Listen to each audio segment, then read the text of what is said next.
मित्रों नमस्कार, मैं हूं पंडित कैलाश चंद्र जोशी और आप देख रहे हैं मेरा यूट्यूब चैनल संस्कृति शीज। मित्रों, आज वृश्चिक राशि के जातकों के लिए लेकर के आया हूं। सूर्य नारायण भगवान का प्रवेश हो रहा है अपनी ही राशि सिंह राशि में 16 अगस्त को। 16 अगस्त से 16 सितंबर 2024 तक वो सिंह राशि में अर्थात आपके दशम भाव में, वृश्चिक राशि के दशम भाव में सूर्य नारायण भगवान विराजमान रहेंगे 30 दिन के लिए और वहां पर बना रहे हैं बुधादित्य योग और बुध यहाँ पर उच्चाभिलाषी होकर के विराजमान हो रहे हैं 7-8 दिन के लिए। बहुत ही अद्भुत स्थिति है। वृश्चिक राशि के जातक वर्तमान समय में शनि की ढैया से पीड़ित हैं। ऐसी स्थिति में जहां शनि बकरी होकर के आपके लिए लाभदायक सिद्ध हो रहे हैं, वहीं सूर्य और शनि का सम सप्तक योग बन रहा है, बुधादित्य योग बन रहा है। बुध उच्चाभिलाषी होकर के आपको बहुत लाभ देने वाले हैं। इसके कारण सूर्य का होगा ग्रह प्रवेश। सूर्य हुई दिग्बली, दुश्मनों के घर में खलबली। यह थंबनेल है इस वीडियो का। मित्रों, यह जो विश्लेषण है सूर्य नारायण भगवान के राशि परिवर्तन पर वृश्चिक राशि का, यह आपकी मून साइन चंद्र राशि जन्म राशि पर आधारित है। यदि आप अपनी जन्म पत्रिका का संपूर्ण विश्लेषण परामर्श चाहते हैं तो वीडियो पर चल रहे नंबर पर आप संपर्क कर सकते हैं। मित्रों, सूर्य नारायण भगवान दशम भाव के कारक भी होते हैं और यह यहाँ पर दिग्बली होते हैं, बहुत ही बलवान होते हैं और अपनी ही राशि में जब विराजमान हो गए हैं, अपनी राशि स्वराशि सिंह राशि में, मूल त्रिकोण राशि में बुधादित्य योग के साथ, तो इसमें कार्य क्षेत्र में 4 चांद लगते हैं। और सूर्य नारायण भगवान जब सिंह राशि में प्रवेश करते हैं तो किस नक्षत्र में प्रवेश करते हैं? सबसे पहले केतु के नक्षत्र में। और केतु का नक्षत्र जो होता है वह केतु का नक्षत्र कम से कम 30 अगस्त तक वह केतु के नक्षत्र में रहेंगे। 30 अगस्त से 13 सितंबर तक वह शुक्र के नक्षत्र में रहेंगे और 13 सितंबर के बाद 16 सितंबर तक उसके बाद भी, लेकिन यह 1 महीने के गोचर पर आधारित है। 16 सितंबर के बाद 16 सितंबर तक वह रहेंगे अपने ही सूर्य नारायण भगवान अपने ही नक्षत्र में रहेंगे। तो यह इन भावों का आपको शुभ फल देने वाले हैं। सबसे पहले दशम भाव पिता का कारक भाव है, आपके कार्य का कारक भाव है, आपके कर्म का, आपके कार्य क्षेत्र का। तो कार्य आपका बहुत ही प्रगाढ़ रहने वाला है। जो भी कार्य करेंगे उससे आपको लाभ अच्छा मिलेगा, कार्य की कोई कमी नहीं रहेगी। यदि आप जॉब सर्च कर रहे हैं, जॉब मिल सकती है इस 1 महीने में। यदि आप मेडिकल या इंजीनियरिंग के क्षेत्र में जाना चाहते हैं, वहां एडमिशन लेना चाहते हैं, इस 1 महीने में वहां पर एडमिशन मिलेगा। एडमिशन हो चुका है तो वहां पर आपको अच्छा पीजी वगैरह रहने के लिए मिल सकता है। खान पान की, रहन सहन की अच्छी व्यवस्था हो सकती है। यदि आप जॉब करने वाले हैं, जॉब में प्रमोशन के बहुत अधिक अवसर इस महीने आपको मिल सकते हैं। बुधादित्य योग बन रहा है। प्रमोशन के साथ साथ यदि आप मनचाहा ट्रांसफर चाहते हैं, गवर्नमेंट जॉब में है, प्राइवेट जॉब में है, तो आपका मनचाहा ट्रांसफर हो सकता है, बदली हो सकती है, बदलाव हो सकता है, कार्यक्षेत्र में बदलाव हो सकता है।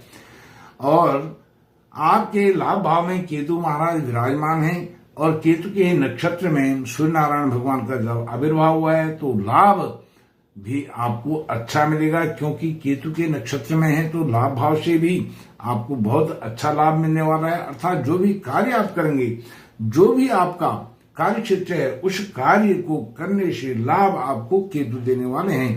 केतु के साथ सूर्य नारायण भगवान का जो एक संपर्क हुआ है उससे आपके लाभ में बहुत बढ़ोतरी होने वाली है। और गुरु भी केतु को पंचम दृष्टि से देख रहे हैं, तो गुरु की दृष्टि, पंचम दृष्टि केतु पर पड़ रही है, तो लाभ में आपकी कोई कमी रहने वाली नहीं है। जैसे मैंने बताया, शनि बकरी होकर के लाभदायक सिद्ध हो रहे हैं। ऐसी स्थिति में यह ऐसी ग्रह स्थिति बन रही है। और मंगल भी पूर्ण दृष्टि से अपने भाव को वृश्चिक राशि को देख रहे हैं। यह अद्भुत गोचर बन रहा है। और केतु का जो दूसरा भाव होता है, पहला भाव होता है, वैसे केतु का जब मेष राशि के प्रथम नक्षत्र में सूर्य नारायण भगवान जाते हैं तो मेष राशि में सूर्य होते हैं, अर्थात आपको पहली राशि का जो शत्रु भाव में विराजमान है मेष राशि, यहां शत्रु ऋण रोग से भी आपको छुटकारा मिलने की अवसर बहुत मिल रहे हैं। उसके बाद जो नवीं राशि है धन कुटुंब परिवार भाव में, इस का जो नक्षत्र है मूल नक्षत्र, वह भी केतु का नक्षत्र है। सूर्य नारायण भगवान 30 अगस्त तक आपके धन कुटुंब परिवार में भी जागृति ला करके रखेंगे। और साथ में आपका जो घर परिवार में क्लेश था, कष्ट था, दुविधा थी, झगड़ा था, हिसाब था, मनमुटाव था, उसको भी अपनी जागृति से, अपनी ऊर्जा से, अपने प्रकाश से वह आलोकित करेंगे, प्रकाशित करेंगे और आपको किसी भी प्रकार के डिप्रेशन से बाहर निकालने में आपकी पूर्ण वह हेल्प करेंगे। उसके बाद वह शुक्र के नक्षत्र में जाएंगे, अर्थात शुक्र की राशि आपकी सप्तम राशि होती है। आपके लाइफ पार्टनर पति पत्नी के भाव में वह 4 चांद लगाएंगे। किसी भी प्रकार का जो मनमुटाव चल रहा था, बड़ी घटना, छोटी घटना, बड़ा झगड़ा, छोटा झगड़ा, कुछ भी चल रहा था, यहाँ तक कि कोर्ट कचहरी तक का मामला, डाइवोर्स तक का मामला चल रहा था, वह भी शुक्र उसका निवारण करेंगे। क्योंकि शुक्र व्यय भाव के स्वामी भी हैं। उसमें जो व्यय होगा, धार्मिक कार्यों में व्यय होगा, अच्छे कार्यों में व्यय होगा, ट्रू ट्रेवलिंग भी आपकी रहेगी, यात्राएं भी रहेंगी, तो वह भी आपके आकर्षण का माध्यम बनने वाली है। फिर सूर्य नारायण भगवान अपने ही नक्षत्र में जाएंगे तो 13 अगस्त से उत्तर फाल्गुनी नक्षत्र में 13 सितंबर से, क्षमा कीजिएगा 13 सितंबर से, तो फिर दशम भाव से कार्य क्षेत्र से संबंधित फिर आपको फल वह देने वाले हैं। अब जो गुरु महाराज हैं वह पंचम भाव के कारक ग्रह हैं, ज्ञान विज्ञान के कारक ग्रह हैं, सप्तम भाव में विराजमान हैं, अर्थात संतान से, उच्च शिक्षा से अच्छा लाभ मिलने वाला है। संतान से सुख, संतान का सुख, संतान से किसी भी प्रकार का तनाव वह रहने वाला नहीं है 1 महीने में।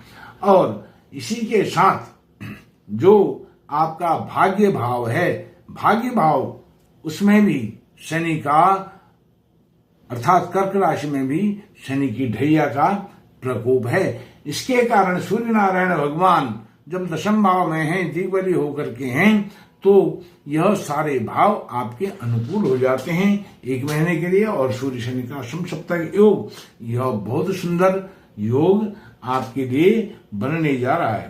तो इस प्रकार से हालांकि शुक्र भी कुछ समय के बाद नीच के हो जाएंगे, एकादश भाव में जाएंगे, लेकिन जो लाभेश हैं बुध वहां पर मूल त्रिकोण के, स्वराशि के और उच्च राशि के 3 प्रकार के पद बुध को मिले हैं। ऐसा पद किसी भी अन्य ग्रह को नहीं मिला है, जो अपनी ही राशि में हो, मूल त्रिकोण में भी हो जाते हैं और उच्च के भी हो जाते हैं। ऐसा अद्भुत योग संयोग आपके कुंडली में बहुत लंबे समय के बाद बन रहा है। तो यदि आप और अच्छा जानना चाहते हैं, करना चाहते हैं, उसके लिए आपको उपाय बताता हूं। उपाय यह है कि आप आदित्य हृदय स्तोत्र का पाठ करें, सूर्य नारायण भगवान को रोज अर्घ दें, बहुत बड़ा लाभ आपको होगा। यदि आपके सूर्य नारायण भगवान जहां 7 का अंक लिखा है, 7, यहां कुंडली में कहीं पर भी आपकी कोई भी लग्न है, तो आप राशि आपकी वृश्चिक है, तो आपका 7 का अंक जहां लिखा है वहां सूर्य नारायण भगवान विराजमान है। यदि आपका जन्म 16 अक्टूबर से 16 नवंबर के बीच में है, तो आप जान लीजिए, समझ लीजिए कि आपके सूर्य नारायण भगवान नीच के हैं। तो ऐसी स्थिति में आदित्य हृदय स्तोत्र का पाठ रोज करें और सूर्य को अर्घ्य रोज दें। तो नीच के सूर्य का जो सिर दर्द है, आंखों का दर्द है, आंखों की रोशनी, आई साइड वीक होना, यह सब समस्याएं दूर होंगी। और यदि आपके सूर्य 6, 8, 12 में हैं, तो भी आप सूर्य नारायण भगवान को अर्घ्य दें, आदित्य हृदय स्तोत्र का पाठ करें। और यदि सूर्य नारायण भगवान आपके अच्छे हैं, अनुकूल हैं, उच्च के हैं, स्वराशि के हैं, दिग्बली हैं, तो भी आप इन उपायों को अवश्य करें। इससे आपके बिगड़े हुए कार्य अवश्य बनेंगे और साथ में उन कार्यों में जागृति होगी, ऊर्जा आएगी और आपका आत्मबल बना रहेगा, क्योंकि सूर्य नारायण भगवान आत्मा के कारक हैं, आत्मबल के कारक हैं। आत्मबल को यह मजबूत करते हैं। मित्रों, इस वीडियो में इतना ही। फिर किसी अन्य विषय पर आपके साथ मुलाकात होगी। तब तक के लिए नमस्कार, धन्यवाद।